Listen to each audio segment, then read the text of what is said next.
Hello សួស្តីមេបងប្អូនបាទឃ្លាំងតំចូលស្តុកបាទប្រភេទ Hasfona បាទកម្លាំង150សាំងលាយបងប្អូនណាបាទចូលស្តុកថ្មី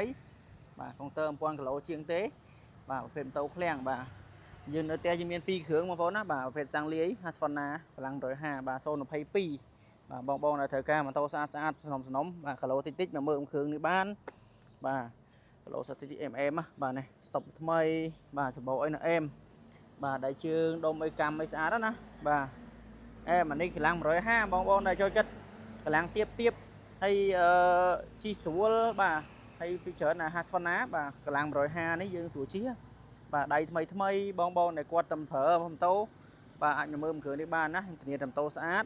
ហើយយកទៅជិះធានាឲ្យណាម៉ាស៊ីនអីមកអែមដែលប៉ះសោទេបាទដៃជើងសនំស៊ីនមកពីជប៉ុនបាទមើលម្លុកម៉ាស៊ីននេះហ៎បាទម្លុកម៉ាស៊ីនទេឲ្យស្នាមតិចមកពីជប៉ុនមកធ្វើទេបាទការពារតួបូមីស្អាតសាក់ស៊ីអីសនំមកវាទាំងអស់ណាបាទអានេះឆ្នាំ2022បាទគីឡូកុងទ័រស្រៀនវាមើលបាទ1000គីឡូជាង1036គីឡូណាបាទកុងទ័រស្រៀនវាមកដៃនៅស្អាតអស់នេះអែមបាទហើយពួកនេះលីអូតូបងប្អូនមិនបាច់លីដៃទេបាទសិនអីនេះសនំស្អាតលេងនេះមកទៀតបាទសំាំងបូមនៅខ្ចីកង់កម្មសបោបាទដៃជើងស្អាតហើយយើងបានឌីហ្សាញតែមឲ្យមកឈុតហើយបាទ 3M អ